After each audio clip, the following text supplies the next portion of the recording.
That morning when I walked into the office, the weather was beautiful.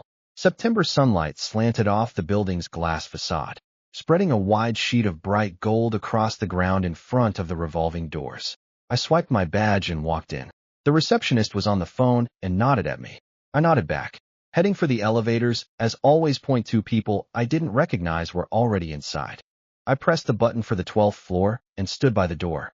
As the elevator rose, I glanced down at my badge. White plastic, blue lettering, Skytech Technologies, Technical Department, Fangyu, followed by a 6-digit employee number.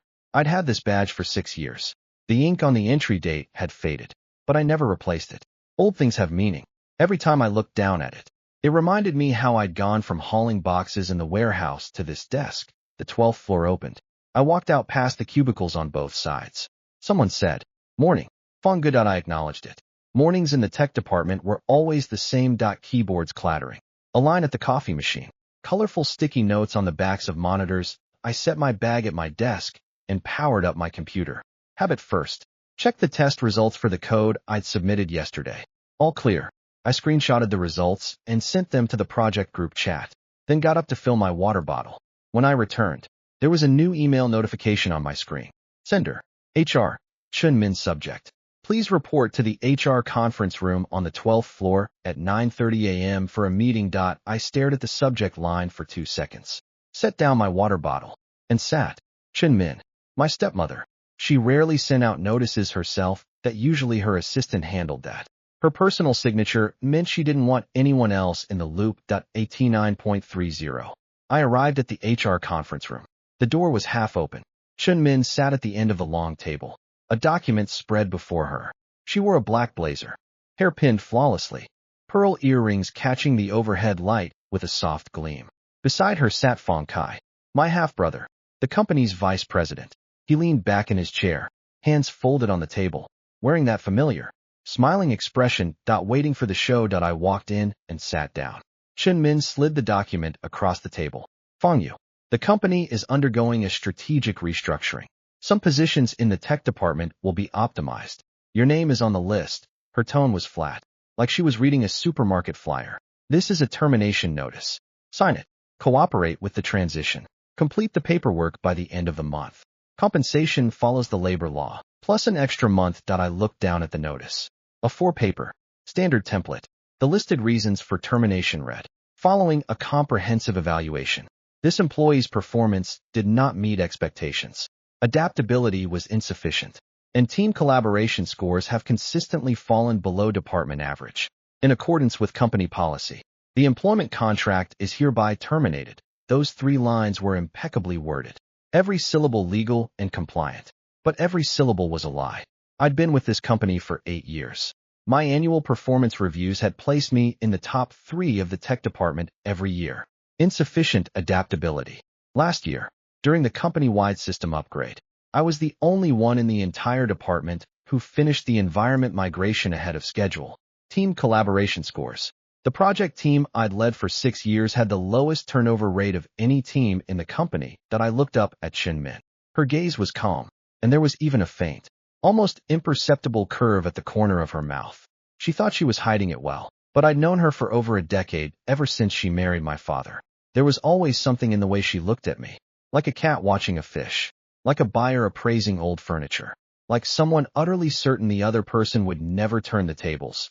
The reasons aren't valid. I said. Chun Min's eyebrow twitched. What? Performance below expectations. Lack of adaptability. Team collaboration issues. I turned the notice around to face her. I have counter evidence for all 3. Do you want to see it? The room went quiet for 2 seconds. Fang Kai's smile faded slightly. He shifted in his seat, chair legs scraping softly. Fangyu. He said. You're being let go. That's it. Arguing about it is pointless. The leadership made a decision that you don't get to question whether it's reasonable. Leadership. I turned to him. You mean you? Fang Kai's brow furrowed. He opened his mouth, but Chun Min raised a hand to stop him. She looked at me.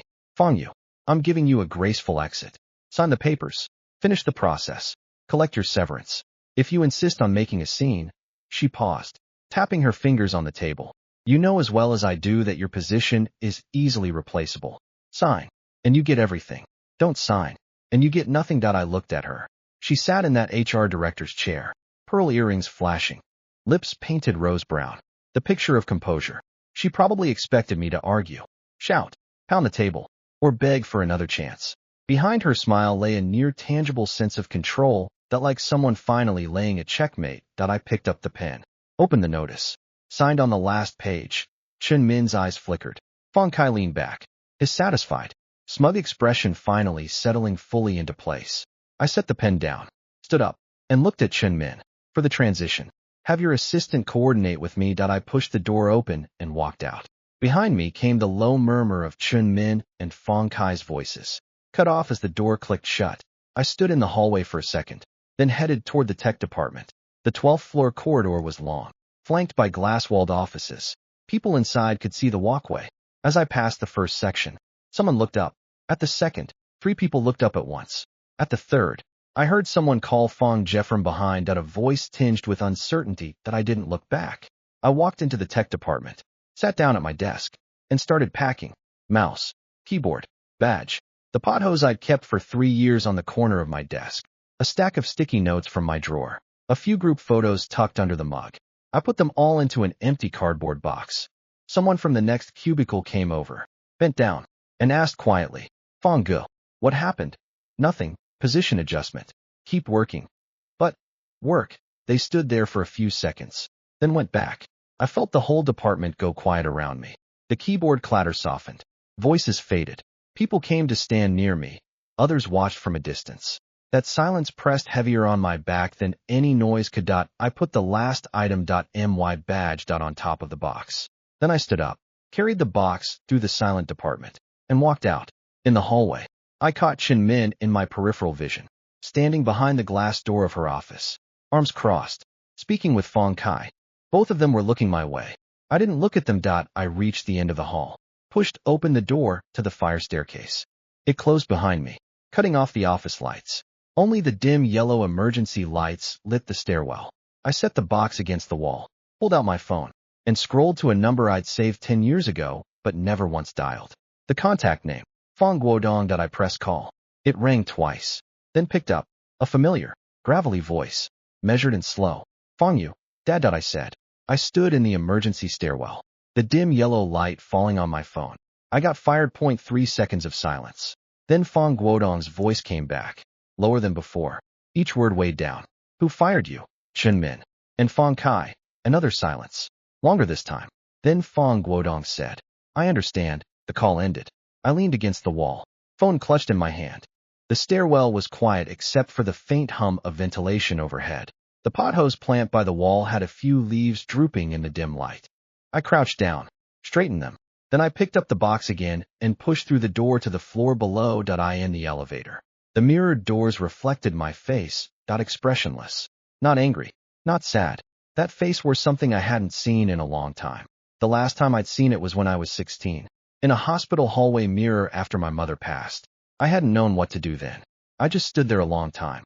Now I was holding a cardboard box, and I knew exactly what to do. I was waiting for tomorrow. The next morning, when I woke, my phone screen was lit with several unread messages. I didn't check them first. I went to the bathroom, splashed water on my face, put on a clean shirt, and walked out the door. I arrived at the building at 9:45. The lobby was already crowded with people. Some on their phones, some murmuring, some staring up at the lobby display screen.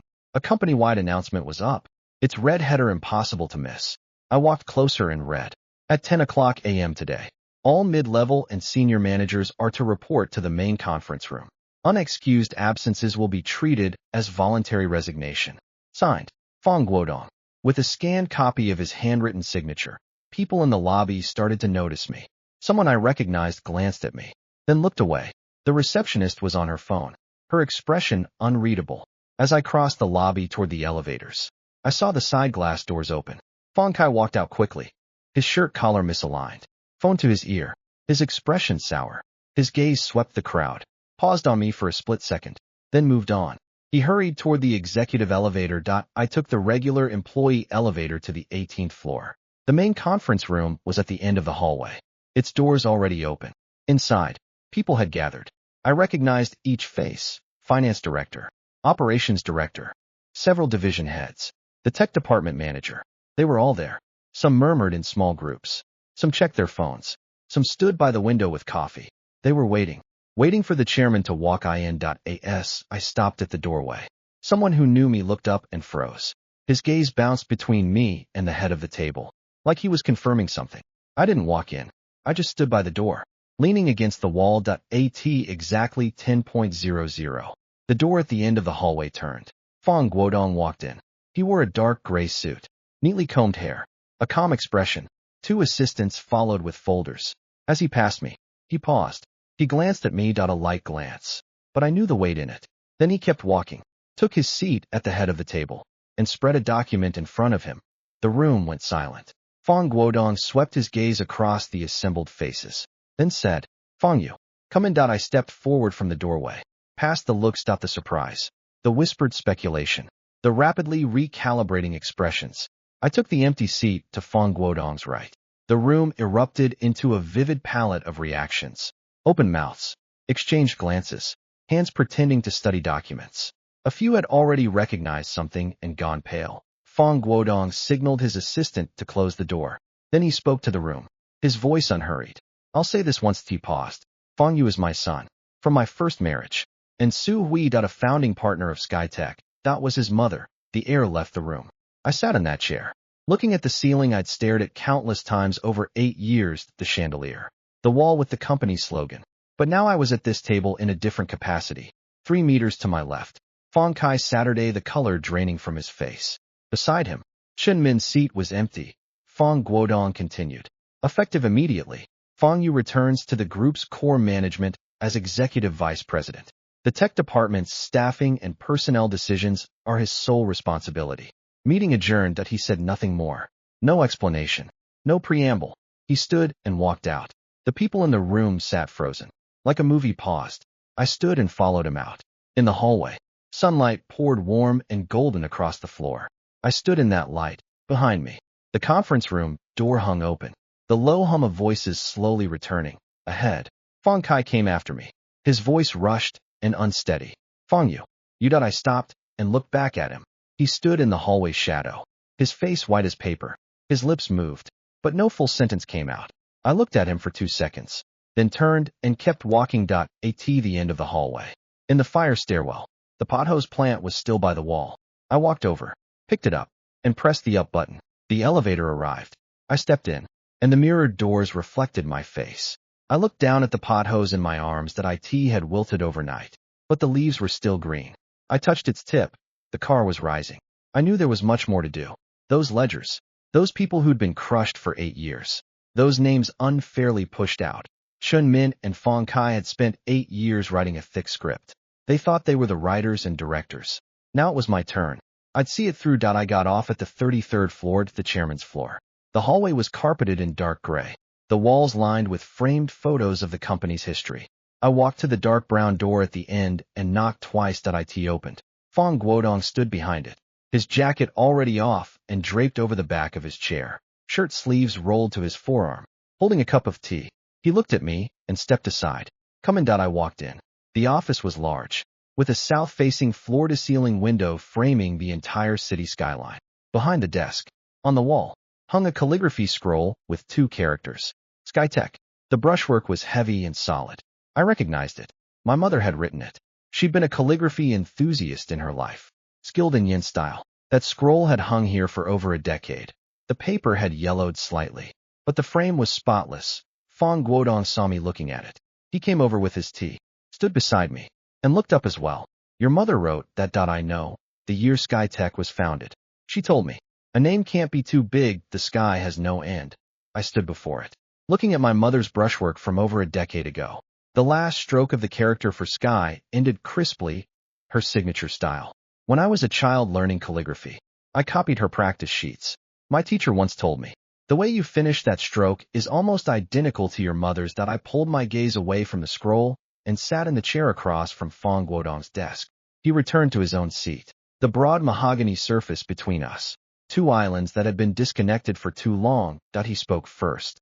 "That phone call yesterday. I waited 8 years for it." "I know you waited." I looked at him.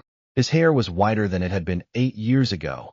Gray at the temples had spread to the crown. The lines around his eyes were deeper, but the sharpness in his gaze remained. On the back of his hand, a faint age spot marked the years of strain. You were waiting for me to come to you. Yes, that he set down the teacup and leaned back. When your mother passed, you were 16. I came to you. You wouldn't see me. I called. You didn't answer. Later, when you were grown, I said come to the company. You said you would. But from the bottom, with no special treatment. You did. We passed each other in the hallways 37 times that I had someone count. Every time, you just nodded. You never said a word. Because I didn't say one either. He paused. I was afraid you still hated me. That I don't hate you. That I said. After those words, a silence settled between us. Not awkward, more like a preparation period before things that needed to be said could finally be spoken. Fong Guodong reached down and pulled an old file folder from the bottom drawer of his desk. Brown craft paper, edges worn, the string closure broken and retied multiple times. He slid it across the desk to me. I opened it. Inside was a stack of yellowed papers. The top one was the company's original equity agreement. Thin, brittle paper, creases nearly splitting. I carefully turned it over. It read, Fong Guodong and Su Hui, each holding 50%. Their signatures were below. I recognized my father's handwriting. Beside it, that neat, clear script with the crisp strokes. That I recognized it too. My mother's name, signed squarely and firmly. Half this company is your mother's, Fong Guodong said from across the desk. I never intended to give it to anyone else. These years, with what Chen Min did. I knew. I was waiting for the right moment. For what moment? For when you were ready. I looked down at the agreement. The ink had faded to a dull brown, but my mother's name was still there, peacefully beside my father's. They'd signed this when I was young. Maybe 4 or 5. I remembered sitting on her lap as she wrote her name stroke by stroke. When she finished, she looked down at me and said, Tian Tian, someday this building will be very, very big. Mommy will take you upstairs to see the sky. And the building did get big. So big that we could only nod at each other in hallways. Dad, I said. On the day she died, she told me to come to you. Fong Guodong's teacup paused. He lifted it, then set it down, the bottom making a soft tap against the desk. She said, go to your father. He'll know how to take you from here. I paused. I didn't come to you then. I know, because I was afraid.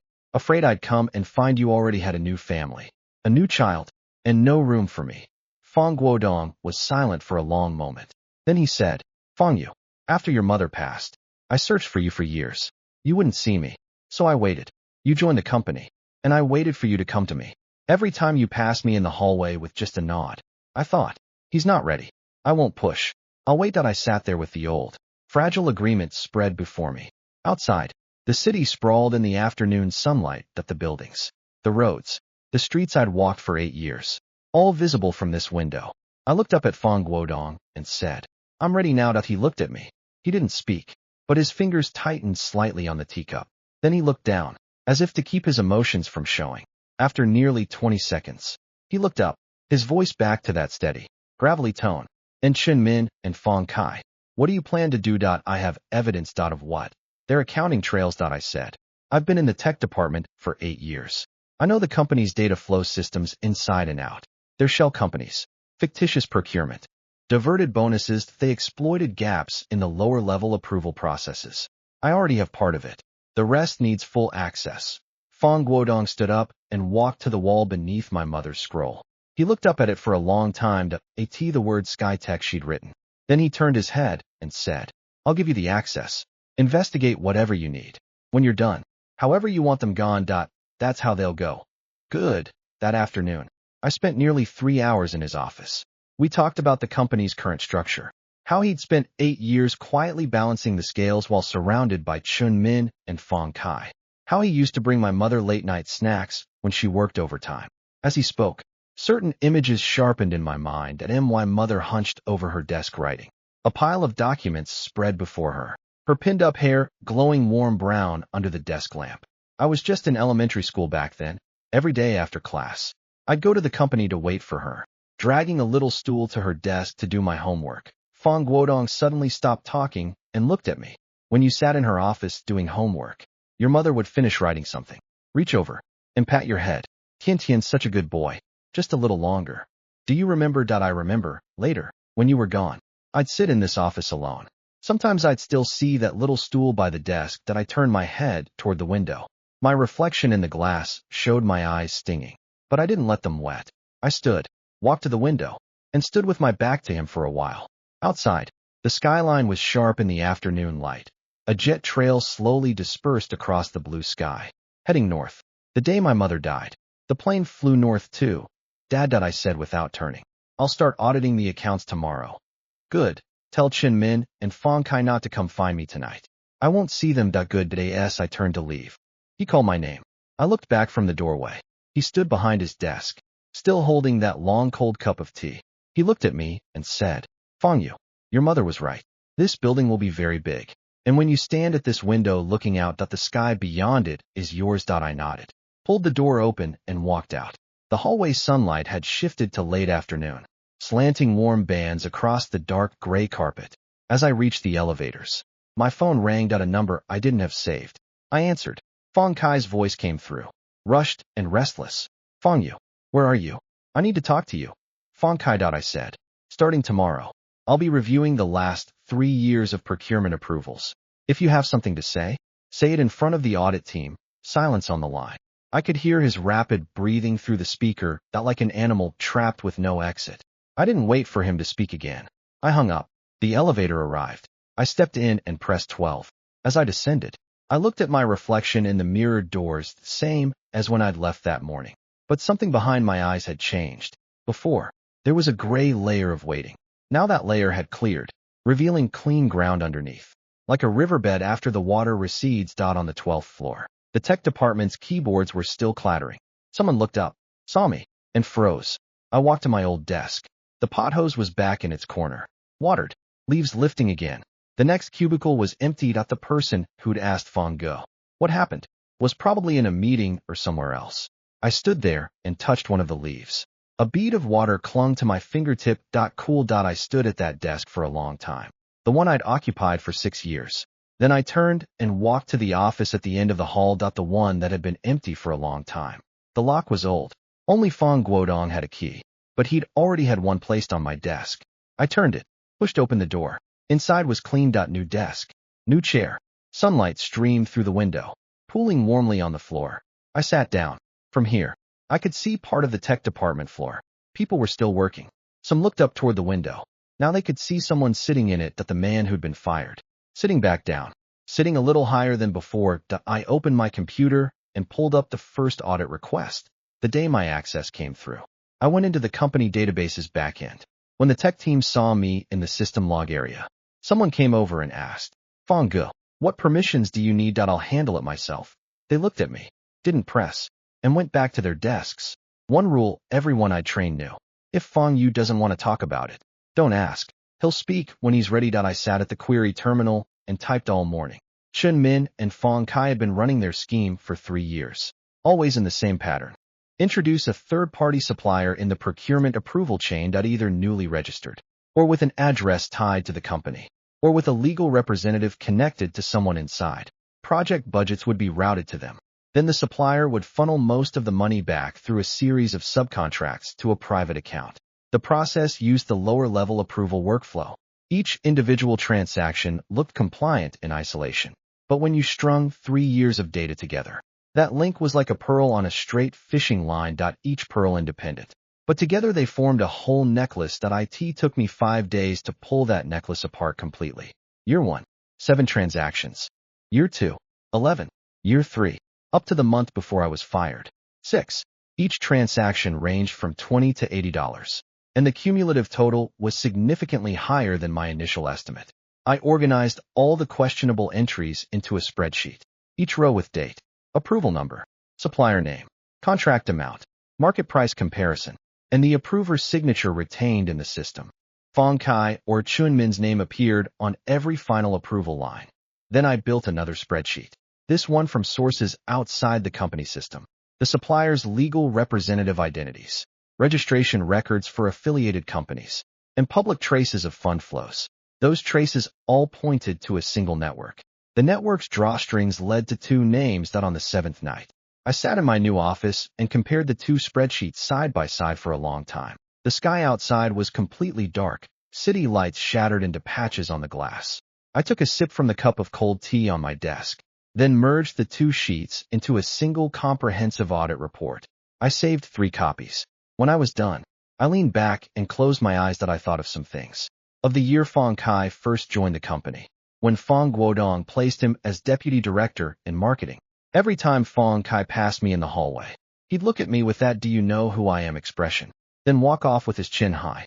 Later, when he became VP, he transferred and interned to the warehouse for being a few minutes late delivering a document, and in turn he'd publicly berated at the annual meeting to the point of tears. That intern left that winter, and I was told he'd crouched in the storage room, crying for a long time. I went to Fong Kai and said, "You didn't have to do that to him." Fong Kai leaned against the doorframe, arms crossed, and laughed. "Mind your own business." Back then, I couldn't. I was just some guy in the tech department without even a proper title. Now I could. The next morning at 10:00, the board meeting. I walked into the conference room. Chen Min sat in her usual seat, the HR director nameplate still before her. She wore a dark blue dress today, hair immaculately pinned, light makeup, but her face betrayed her. Beneath her foundation, a shadow of gray at her eyes. Fong Kai sat beside her, deflated, his collar looser than usual, like he'd lost weight. Their gazes landed on me simultaneously as I entered. I didn't look at them. I went to my seat, sat down, and placed a printed report on the table. Its cover was blank. The meeting proceeded as usual. Financial updates, operations data, project progress. Fong Guodong sat at the head, saying little, just acknowledging each presentation with a grunt or a nod. When the agenda neared its end, he looked at me. "Fong Yu, you have something to say?" "Yes." I stood up and opened the blank-covered report. "Directors, I request an independent audit of the following procurement and personnel items." The room went quiet. A few directors exchanged glances. The finance director set down his pen and sat up straight. Chen Min's hand on the table tightened slightly. Fong Kai shot to his feet, his chair scraping loudly. His voice was sharper than the chair. "Fong Yu, what do you mean? All these items went through the full approval process. What are you trying to audit?" The signatures. I flipped to page 3, and the projector screen lit up with the Supplier Association map. Red and black lines weaving across the screen like a human vascular system. The center of the web bearing Fong Kai's name. Fong Kai, February last year. This $48,000 procurement, the supplier, is your college classmate. June last year. This $62,000 equipment lease that the legal representative is your cousin. October last year. You're fabricating evidence. Fong Kai's voice spiked. I turned to the later pages and put copies of his cousins' and classmates' IDs on the projector, followed by screenshots of Fong Kai's electronic signature from the approval system, and stamp comparisons on the contract scans. "Do you want to see the original contracts?" "Legal has already retrieved them. They'll be on the audit committee's desks tomorrow." Fong Kai's face went from red to white. He stood beside his chair, one hand gripping the table edge, fingers trembling. Chen Min finally spoke, her voice slightly hoarse. "Fong Yu, in business, we sometimes need to be flexible." I looked at her. "Director Chen, last April, under team incentives, you added $230,000 to Fong Kai's department budget. Only 2 signatures on the approval, yours and Fong Kai's. Finance was not notified in advance. Would you like to explain that?" Chen Min's lips moved. No sound came out. I paused, then put the last table on the screen. It showed, for each transaction, the corresponding personal account inflows. Not full bank statements, but amounts, dates, and funding source names matching the procurement entries.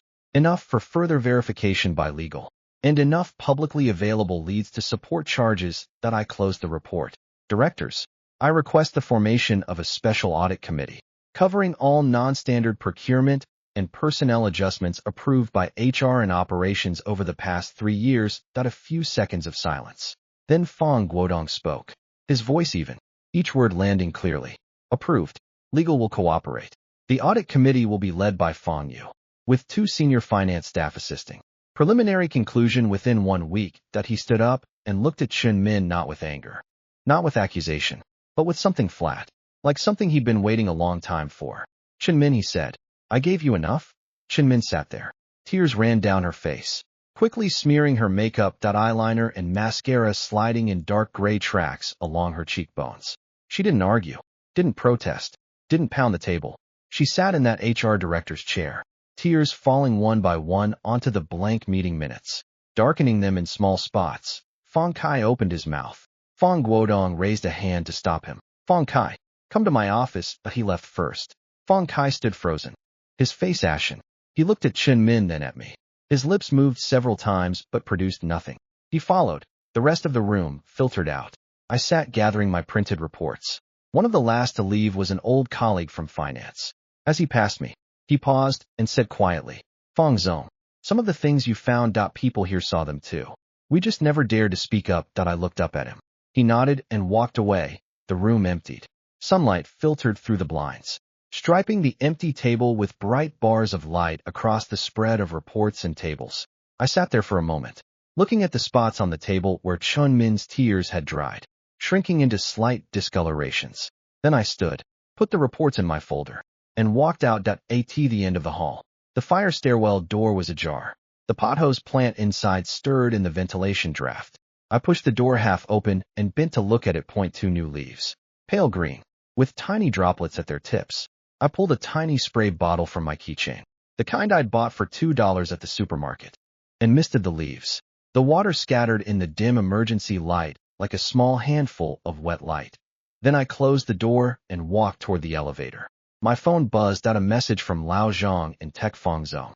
Cafeteria has a new dish today. Braised fish chunks. You want? I'll grab you a plate. I looked at that message for a few seconds and replied with one character. Yes. The elevator doors opened. I stepped in. The day the preliminary audit report came out, a heavy rain was falling. It had started in the morning, pelting the windows and washing the city into blurry gray shapes. I printed the final pages of the audit, stapled them, and laid them on my desk. 47 pages total. Each item corresponded to a code that the irregular funds Chun Min and Fong Kai had approved under various pretexts over 3 years. Behind each was an evidence chain, from procurement request to financial disbursement to personal account entries. The loop was complete. I closed the report, stood, and walked to the window. The rain continued. Distant buildings were indistinct silhouettes, and my reflection in the glass looked thinner than a month ago, but with brighter eyes. The AT10.00. The special board meeting convened. The room was full. Directors, legal, finance, the audit team, and key department heads. Fong Guodong sat at the head, his tea untouched, leaning back with his hands folded on his knees. More silent than usual, Chen Min sat in her seat, thinner than 2 weeks ago. Cheekbone sharper, wearing no makeup, lips bare, gray at her temples left uncolored, stark under the lights. Fong Kai sat beside her, head down, like a plant slowly withering.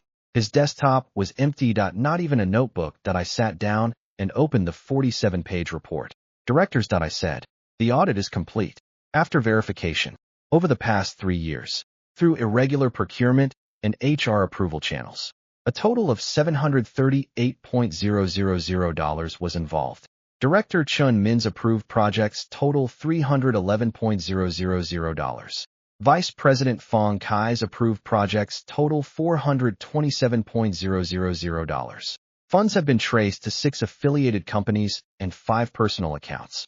Relevant evidence has been submitted to legal for filing. I projected the report's summary on the screen. One by one, the items scrolled past, each with an evidence code. No one spoke. The rain outside made the silence thicker. Chen Min sat with her hands on the table, fingers interlaced, knuckles white. She wasn't looking at me. She was looking at the empty tabletop before her. Fong Kai looked up. When he spoke, his voice sounded sandpapered. You're setting me up. Some of those approvals. I didn't sign them. The system has IP records for every electronic signature. Fong Kai, your signature has 16 variants, but the backend hash is unique. The device ID for every signature is your work computer. Would you like to see the raw data from those 16 signature records? Fong Kai's lips twitched.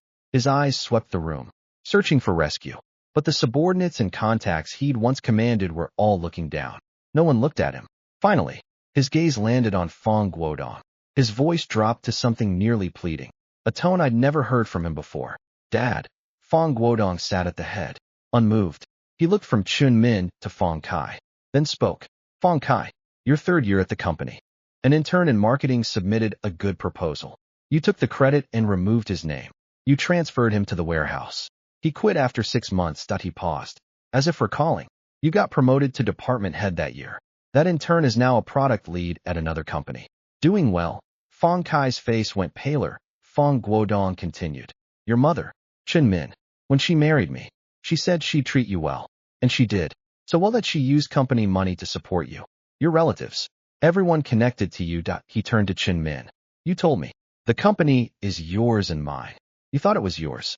So it was natural to use its money on your son. But the company is not only mine. Half of it belonged to my first wife. She's gone. That half belongs to Fong Yu. Chin Min's fingers tightened. Her lips trembled. The careful composure was cracking. Fong Guodong watched her for a few seconds, then said, Chin Min, I've been more than generous with you. Tears ran silently down Chin Min's face. Dropping onto the tabletop, her shoulders shook, but she sat straight. After a long moment, she said, in a small voice like something squeezed from deep in her throat, I was afraid. Afraid you'd always only think of them. Her and her son. Afraid you'd leave everything to Fong Yu and Fong Kai would have nothing to you used my company to build a stash for him. I was afraid you'd shortchange Fong Kai. So you moved first to get rid of Fong Yu. Chin Min's tears came harder. She didn't answer. Fong Guodong turned to me.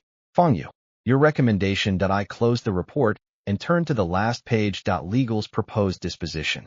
I read aloud. Chin Min termination of all positions. Full cooperation with the audit team on fund recovery. Relevant materials handed over to the Economic Investigation Department. Fong Kai. Suspension of all approval authority. Cooperation with the audit. Employment status pending subsequent judicial outcomes. I turn to the final page. Additionally, a review is recommended for all promotions and transfers approved by Chin Min over the past 2 years to determine whether improper personnel decisions were made. After I finished, the room was quiet for a long time. Chin Min sat there, tears still falling.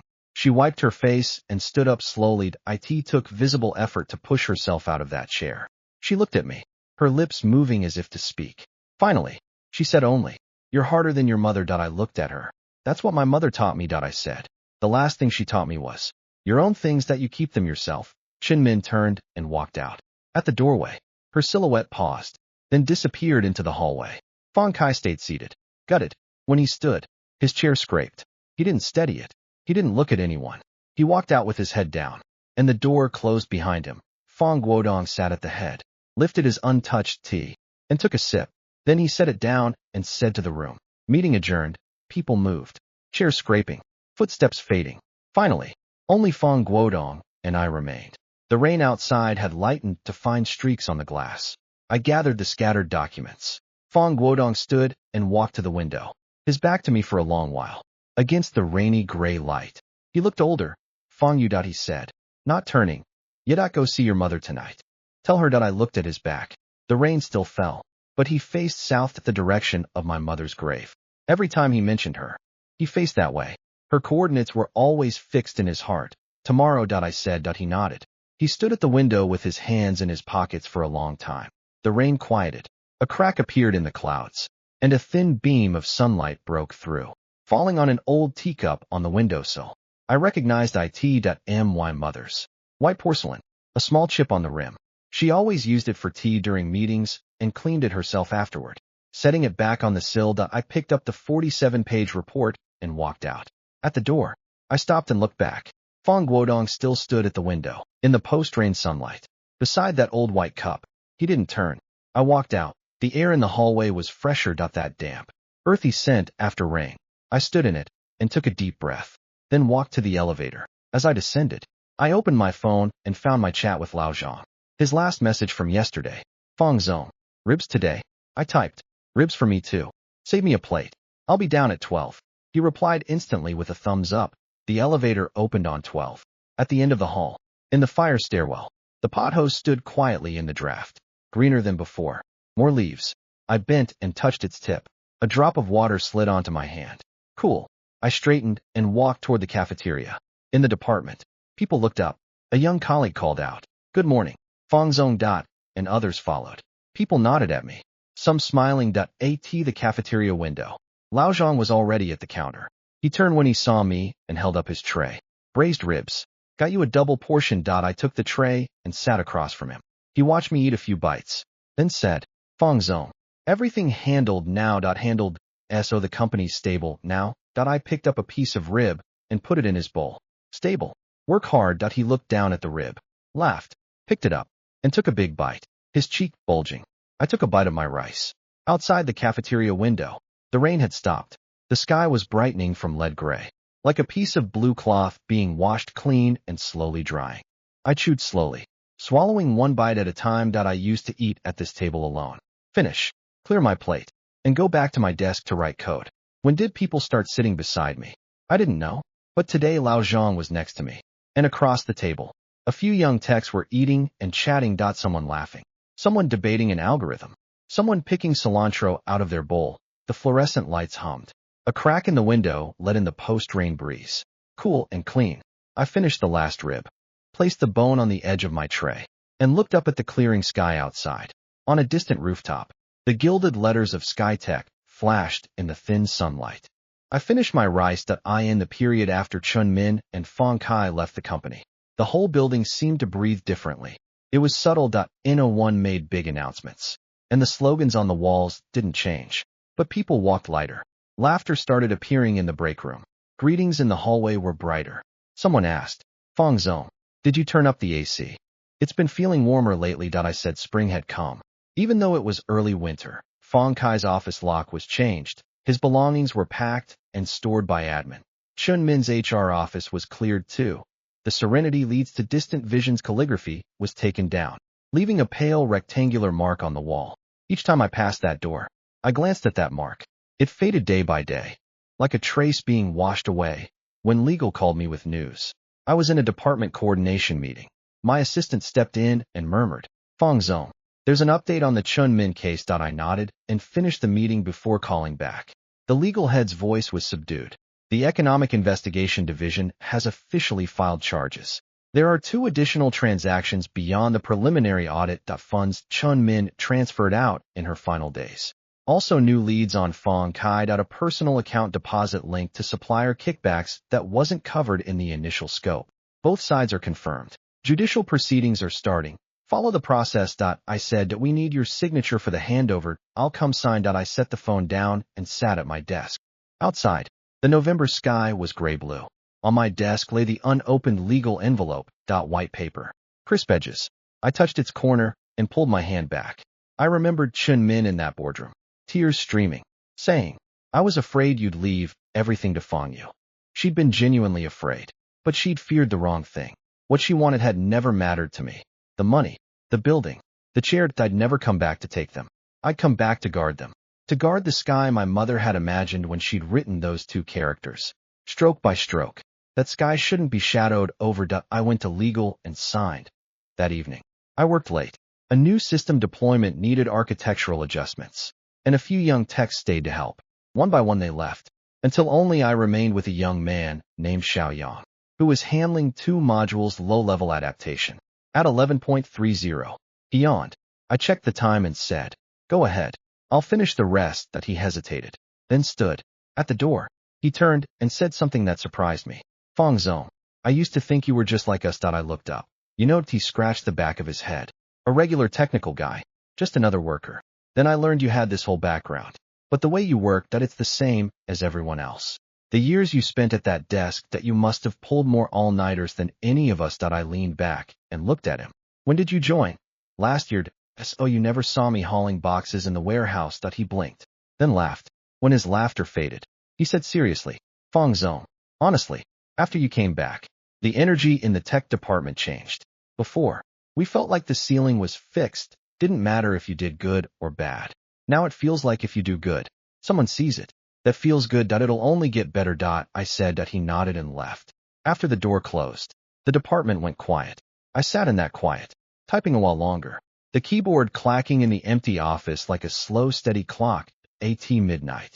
I got up to get water. Passing the break room, I saw a sticky note by the microwave. Fong Zong, the braised pork was good today. Saved you some in the fridge. Lao Zhang. I opened the fridge and found a neatly packed container with another note on top. Microwave for 3 minutes. I heated it, carried it back to my office, and opened the lid. Steam rose. Fragrant. My phone lit up. Fong Guodong. Still at work. I replied. Working late. Just had a snack. He replied. Finish and go home. It's cold. I looked at those 4 words for a few seconds. It's cold. He'd never sent me a message like this before. We didn't even greet each other. Now he said it's cold. I replied. Okay. After I finished, I cleaned my desk. shut down my computer, and stood up. Half the hallway lights were off. My shadow stretched long and short as I walked. At the elevator, I stopped, turned, and took a detour to the fire stairwell. I pushed the door open. The dim emergency light shone on the small space. The pothose was thriving now. Glossy leaves. Several new shoots. I crouched, misted it with the tiny spray bottle. As the mist scattered in the light, I thought of my mother. She'd kept a pothose on the balcony at home for years, vines nearly trailing to the ground. She said pothose were easy. Just a little water, and they'd live. After she was gone, no one took care of it. I don't know if it survived. A little water, and it lives. I understood that now. People are the same. Give them time. Give them a chance. Give them light. And they come back. I'd given myself 8 years. Now that time was up. I stood, closed the stairwell door, and walked out. In the elevator, I looked at my hands. Fingertips still damp from the spray. I wiped them on my pants. As I stepped outside, the night wind hit me, November cold seeping through my collar. I raised my coat collar and exhaled. White mist dispersing under the streetlight. My phone buzzed again. Fong Guodong. Text me when you're home. I looked at those 5 words. He used to have his secretary ask whether Mr. Fong you needed a car. He used to express concern in formal, suffocating ways. Now he said text me when you're home. Like any ordinary father to his son. I stood under the streetlight and replied, okay. Then I pocketed the phone and walked to my car. The night wind was strong, but after a few steps, I noticed I wasn't hunching my neck anymore. I lowered my collar and let the wind hit my face. Cold, but clean, the way winter should be. I got in, started the engine, and let the heat rise. I sat for a moment before shifting into gear. Outside, the city lights lay scattered like broken stars across dark blue velvet. As I crossed the bridge, I saw the distant skyline, those layered building silhouettes outlined by lights. One of them was where I spent my days. On its rooftop, the word Skytech glowed in the night. I used to pass here after work and see those letters far away. Now they still shone, but they didn't feel far. They were right there. Every day I walked in and sat beneath them. Those 2 characters my mother wrote. If she'd said the sky has no end. I used to not understand what that meant. Now I think I get it. A little. The road doesn't end. It keeps going forward. As long as you keep walking. I turned the wheel and drove toward home. 2 months later, the Chun Min and Fong Kai cases entered formal proceedings. When the judicial documents arrived at the company, I was leading a quarterly planning meeting with Tech. My assistant placed the folder on my desk. I glanced at the court header on the cover, nodded, and finished the meeting. After it ended, I opened the folder. The contents matched legal's estimates. The total involved amount exceeded $900,000. With Chun Min still making final transfers before leaving. The court's preliminary determination was embezzlement and interest conveyance. The evidence chain was complete, leaving no room for challenge. The final judgment would take time, but there was no chance of reversal. I locked the folder in the filing cabinet. The lock clicked, and I stood there for 2 seconds before turning back to my desk. Outside, the late winter sky was gray-blue, thin clouds letting through faint sunlight. The pothose on my desk glowed with a bright edge along its leaves. I picked up my phone and scrolled to a name I hadn't contacted in a long time. That intern. The one Fong Kai had sent to the warehouse. The one who'd been forced out. I remembered his last name, his first name. Even remembered the scattered tissues on the floor of the storage room when I'd crouched beside him and patted his shoulder. He didn't look up, but I knew he heard me. I'd said, you can come back someday. I hadn't been sure then. I just felt I should say it. Now I was sure. I dialed. It rang 5 or 6 times. When he picked up, there was construction noise in the background. Like a job site. His voice was tired, surprised. Hello, Fong Yu. 2 seconds of silence. Then his voice changed, popping out of its fatigue. Fong Gu. Fong Yu Gu. It's you. I leaned back. Are you still in tech? Yes. Tech lead at a small company. Still doing industrial controls. Like what you taught me. Do you want to come back? Another silence. Longer this time. I heard his breathing change. Shorter. Rougher. Like he was holding something back. Are you serious? Fong Gu. That was so long ago. It doesn't matter how long ago. I said. Skytech is mine now. Pick your position. Before you were transferred to the warehouse, you were doing system architecture. Right. Tech needs someone to lead the architecture team. His voice cracked a little. Through the receiver, I heard him inhale. Steadying himself, he said, I'll come. Fong Gu. Monday. HR will handle onboarding in advance. Come straight to the 12th floor and find me. After I hung up, I didn't immediately put the phone down. The screen still glowed. That number sitting at the top of my call log. I thought of that afternoon years ago. Him crouched in the storage room, shoulders heaving, tissues everywhere. No one in the company dared speak up for him back then, because Fong Kai was already VP. Only I went over and patted his shoulder, because I'd been stepped on too, and I knew that when you're on the ground, the worst thing isn't that no one helps, it's that everyone pretends not to see you. Now he was coming back, to a desk far higher than the one he'd been pushed from. That afternoon, I made more calls, scrolling through years of old contacts. Some had been unreasonably transferred, some laid off in optimizations, some forced out after offending one of Chun Min's favorites. Each person reacted differently. Some asked, "Are you serious?" over and over. Some were silent for a long time before saying they'd think about it. Some cried on the spot. The one that hit me hardest was a female engineer named Zhou. She'd been a core member of tech, transferred to a subsidiary after refusing to let Chun Min's relative take credit for a project, under the excuse of poor team fit. That she'd been in her early 30s then. At her technical peak, when I called, she was doing tech support at a small company far below her level. After I finished, she said one sentence that kept me sitting at my desk for a long time. "Fong Yu, do you know what Chun Min told me the day I left?" She said, "People like you. Nobody will want you outside Skytech." In 3 years, I've changed jobs 3 times. Every time, I asked myself, am I really not good enough? Or was she right? "You are good enough," I said. "The year she pushed you out, your project data was the best in the entire tech department. I read your work logs. You did far more than your job description." She cried. Not loud, but I could hear the change in her breathing. Then she said, in a quiet, steady voice, "I'm coming. Next week." I recorded every response. Half said yes. Of the other half, some needed to finish their current obligations before coming. Only 2 had family situations that made it impossible. But their tone was different from when they'd left, then they'd been pushed out. Their voices sinking. Today, when they said no, their voices were level, even carrying a hint of maybe later. After the last call, I leaned back. The sky had darkened. I'd been on the phone 4 hours without noticing. My battery was at 30%. I looked at that 30%, then at the list of names I'd scrolled through. Behind each name was a story of someone crushed. Now I was rebuilding those roads. My phone lit up. "Lao Zhang, Fong Zong. I heard from Xiaoyang you called a bunch of people back today." I replied. Yet he wrote a long string, ending with, "Then this company's really about to change." I locked the screen, stood, and walked to the window. The city was lighting up, the distant skyline becoming dark silhouettes studded with warm points of light. I pressed my palm to the cool glass and looked at that brightening scene. In the reflection, I saw my own face. No obvious smile, but something warm behind my eyes. Change. Then, it used to be overcast. Now it was clearing. On Friday afternoon, the engineer Zhou sent me a message. "Fong Yu, I booked my flight. Arriving Tuesday. Don't pick me up. I'll come straight to the office." I replied. "Come to the 12th floor. Your desk is ready. By the window." She replied. "Okay, just one word." But I could feel its weight through the screen. 3 years of baggage finally being set down. I put my phone down and looked at the pothos. New leaves had grown all winter. I touched the newest tip. It was soft, with a tiny bead of water. When Zhou arrived on Tuesday, I waited for her downstairs. When she got out of the cab with her suitcase, I recognized her immediately. Thinner than 3 years ago, hair shorter, wearing thin-rimmed glasses I'd never seen before.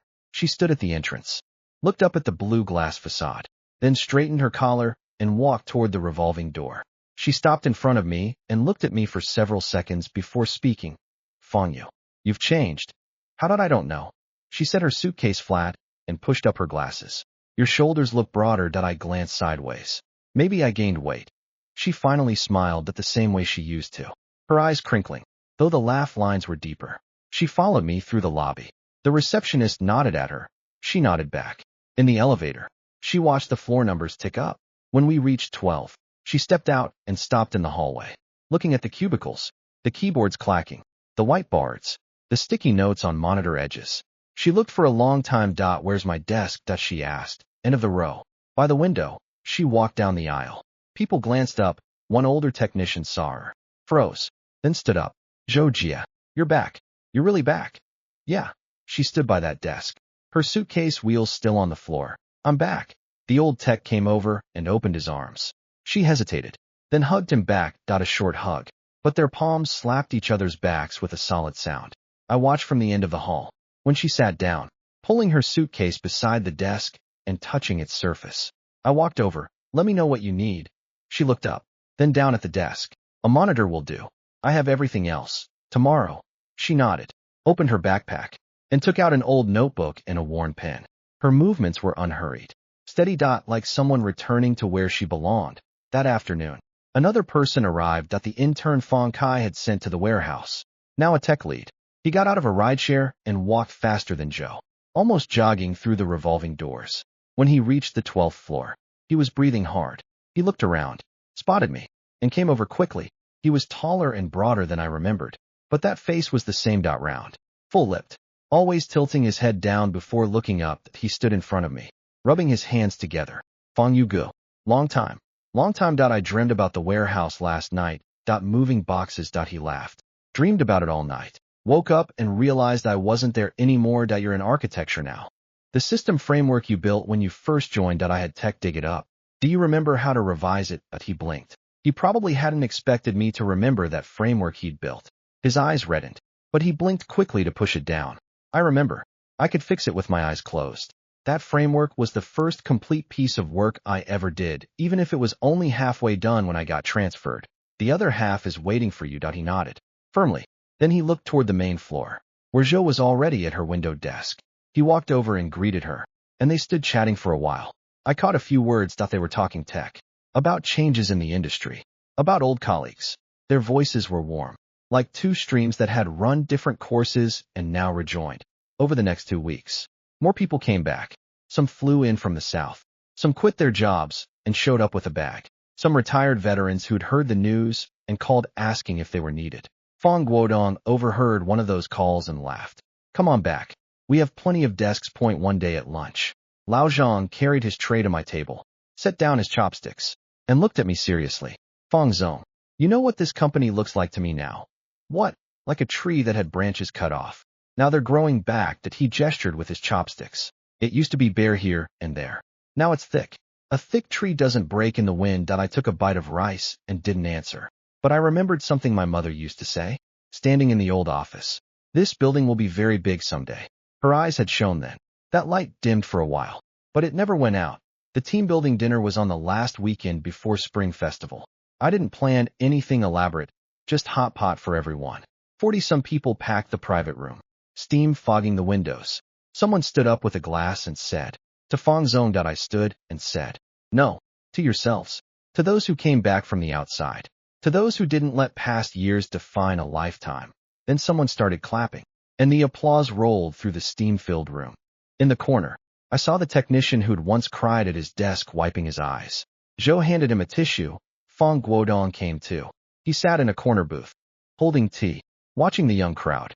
He didn't stand or speak. When the food came, he took a piece of tripe, swished it in the pot, dipped it in sauce, and took a bite. His mouth curved out, whether from the spice or from pleasure. I couldn't tell. I walked over with my water and sat beside him. He glanced at me, pointed his chopsticks at the duck blood in the pot, and said, that'll get tough if you leave it too long. Scoop it out. I scooped it and ate. He looked at me, then back at the lively room. Like your mother's team dinners. He said. She always picked hot pot. Said it was lively. Anything goes in. And after it's all in, nobody can tell who's who. He paused. Look now. Who can tell who's VP and who's a tech? I followed his gaze. It was true. Lao Zhang and the ex-warehouse kid were fighting over the same piece of tripe. Zhou was laughing, serving vegetables to a junior next to her. Xiao Yang was squatting on his chair, filming the steam with his phone. They sat together, laughter blending into one sound, in a way to tell who was above whom. And it didn't matter that we stayed late. Afterward, someone drunk held Lao Zhang's shoulder and called him brother. Lao Zhang said, I'm not your brother. You're drunk. The guy said, you're older, so you're my brother. Lao Zhang gave in and said, fine, fine, I'll get you a cab. They wobbled out together. Fong Guodong was the last to leave. He put on his coat, turned at the door, and looked back at the half-empty room and the server cleaning tables. He said nothing and walked out. I followed. Night wind hit us, cold but carrying the lingering warmth of the hot pot. He stopped under a streetlight, pulled his coat collar together, and looked at me. You did better than I imagined, better than you imagined, or better than you. Both. He thought. I thought you'd just get rid of them. You're like your mother. Sometimes ruthless, but you brought them back. I didn't expect that when my mother was ruthless. She was protecting things. She never sent her own people away. Fong Guodong looked down the street, not answering. The wind lifted dead leaves and set them down again. He stood in the cold for a while, then turned toward the parking lot. After a few steps, he stopped and said over his shoulder, "Fong Yu, thank you that I didn't say you're welcome or any polite thing." I just watched him walk away. His silhouette stretched long under the lights. Steady in the cold, he opened his car door, got in, headlights flashed, and his car merged into the night traffic. I stood outside the hot pot place for a bit longer, letting the cold settle. Then I turned toward my own car. My phone buzzed. Xiaoyang.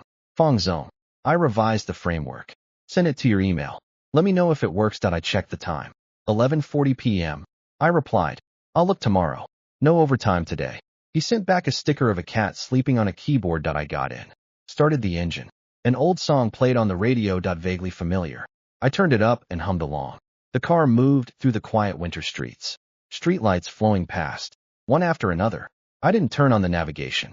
The road was familiar. A year later, in spring, Skytech's performance report came out. Numbers were better than the previous 2 years. The finance director stood beside my desk for a while after putting the report down. I looked up. "What's up, Fong Zong?" "I've been here 11 years, she said. "This is the first time I've seen the tech department's budget fully spent, not a dollar left over. In previous years, we always return some at year-end." "What did you spend it on?" "Hiring, equipment, 3 internal training sessions." I flipped to the notes. "And cost control is better. The same budget didn't get as much done before." She looked at me. I looked back. Then she closed the report and said, "Fong Zong, I used to think your return was for show. Now I think you came back to work." She left with the report. I sat at my desk for a while. Spring sunlight pooling warmly across the surface. The pothose had been on the windowsill a full year, its vines nearly twice as long as the year before, swaying in the breeze. I touched its tip. It trembled, then steadied. That weekend, Fong Guodong called. He said there was a handover ceremony next week. I asked, "Handover of what?" He said, "The company's seal." I held the phone, looking out the window, and thought for 3 seconds. "We don't need a ceremony. We do," he said. "I need the whole company to see me hand it to you, so no one ever asks you again. What right do you have to sit there?" I was silent, then said, "Okay." The ceremony was Wednesday morning. The conference room was full. Fong Guodong stood on the stage in a dark gray suit, hair neatly combed. He pulled the bronze seal from his pocket, held it in his palm, and said to the room, "This is the company seal of Skytech. I've used it for over 20 years. From today, it belongs to Fong Yu." He walked to me. I stood and took the seal. Bronze, heavy, cool in my hand. The company's full name and 2 lines of smaller text were engraved on it, its edges smoothed by years of use. I closed my hand around it, then spoke to the room. 8 years ago, I came to this company. My mother had just passed. I showed up with a suitcase and nothing else. I hauled boxes in the warehouse for 2 years. I wrote code in tech for 6. The room was quiet. I could see Lao Zhang in the 3rd row, hands folded on his knees, eyes bright. Zhou by the window, pushing up her glasses, her mouth curved. The ex-warehouse kid near the door, looking up at me, lips slightly parted. There were so many. Those who'd been pushed out and come back. Those who'd never left. Those who'd watched me walk from the warehouse to here. They were all in this room. The day I was fired. I continued. I had a cardboard box and a phone. I stood in the hallway and made a call. I glanced at Fong Guodong beside me. He was looking at me, his face lined with years, expressionless, but with a thin gleam behind his eyes. It was the most important call of my life. I said one thing, "Dad, I got fired." Everything after that came from those words. I set the seal on the table. Someone started clapping. First row, spreading back, from a few hands to full thunder. I stood in that applause, looking at the faces. I memorized them. Afterward, I returned to my office. The door closed, muffling the outside. Spring light striped the floor through the blinds. I sat in my chair and looked at the seal on the desk, resting on a dark gray cloth. Beside it was a miniature print of my mother's Skytech scroll. I reached out and touched the seal, its bronze surface just beginning to warm from my hand. That MY phone buzzed. Lao Zhang, Fong Zong. The tech kids are outside setting up a formation. They want a group photo to celebrate. Coming down. I stood, walked to the window, and looked down. Sure enough, the tech crew had lined up in the open space in front of the building, someone holding up a phone to frame the shot. Xiaoyang stood at the front, waving toward the upper floors. I turned and walked out. At the door, I paused and looked back at the seal. and beside it, the print of my mother's calligraphy, the character sky, ending in that crisp, powerful stroke, sunlight catching its edge. I walked out. The elevator opened on the first floor, light pouring in. When I stepped outside, they were already calling out, Fang Zong. Over here. Stand in the middle, Lao Zhang. Squat down. You're blocking the shot. People were laughing, making peace signs, scurrying around for angles. They pulled me to the center. The sunlight was beautiful. Spring light falling on everyone, warm, making shoulders and hair gleam. Someone counted down. 3, 2, 1. The shutter clicked. I in the photo. I stood in the middle. Lao Zhang on my left, Zhou on my right, Xiaoyang behind me, on tiptoes, half his face visible. Everyone was smiling. Not camera smiles, but real, rising from inside. Unstoppable. Afterward, someone shouted, lunch is on Fang Zong today. Someone else said, yeah, you're paying. Lao Zhang chimed in. I pulled out my phone, checked my wallet, and said, fine. Cafeteria. Second floor. Extra chicken leg for everyone. They cheered and streamed toward the cafeteria. I followed at an easy pace. Sunlight stretched all our shadows across the ground. Different lengths, overlapping. Impossible to tell whose was whose. At the cafeteria entrance. I paused and turned to look at the building behind me. On the roof, the 2 gold letters Skytech glowed quietly in the spring sky. Sunlight hit them, casting a soft, unblinding gleam. I looked at those 2 characters for a long time. They were the same as when my mother had written them, the same as when Fang Guodong had hung them, the same as the countless nights they'd shown. Unchanged. I thought of myself a year ago, standing in that fire stairwell with a phone in my hand and a box at my feet. I hadn't known what would come next. I only knew I had to make that call. It went through. Everything after began there. I turned and walked into the cafeteria. It was already noisy. People queuing. People already seated and eating. Xiaoyang waved. Fang Zong. Saved you a seat. I walked over and sat. Lao Zhang pushed an extra plate toward me. Yours. Added 2 braised ribs. You're fattening me up. You're thin. Eat. I took a bite. Hot rice mixed with braised rib sauce spreading across my tongue. So good I didn't want to talk. I sat in the cafeteria with Lao Zhang beside me, Xiaoyang and Zhou across. The ex-warehouse, kid diagonal, debating a tech point with someone next to him. His voice grew louder. And finally he put down his chopsticks, said, I'll draw it for you. And pulled a pen from his pocket to sketch on a napkin. People leaned in. I said, eat, eat. They said, wait, this logic isn't clear yet. The cafeteria buzzed. Fluorescent lights hummed. Someone spilled soup and wiped it up. Someone went for more rice. Sunlight streamed through the windows, falling across bowls and trays. I sat in that light, finished my last bite, and put down my chopsticks. I stood up to clear my tray. My phone buzzed out a message from a contact labeled Dad. One line. Good weather today. Good day to visit your mother on the hill. I stood in the cafeteria aisle, surrounded by people. Someone passed with a tray and said, Fang Zong. I nodded. I looked at that message and replied, okay. I pocketed the phone, dropped my tray at the return station, and walked outside. Light flooded in, bright enough to make me squint. I walked along the road toward the parking lot. After a few steps, I stopped and looked up at the spring sky. Blue, clean, like glass someone had polished. A cloud drifted slowly by, its edge rimmed in light. I watched it for a moment, then lowered my gaze and kept walking. Spring had come. Skytech was still there. I was still here. Those who'd been pushed out had come back and sat eating in the cafeteria. The seal was in my pocket. Heavy, like trust, like weight. I'd carry it forward. On the road my mother never finished. On the road my father had walked half his life. On the road I'd taken 8 years to find. It was long, but it was good. I reached my car, opened the door, and sat inside. In the rearview mirror, the building and those 2 characters stood steady under the clear sky. I started the engine. I'm going. I said softly to that reflection in the mirror. Then I shifted gears and drove toward the hill.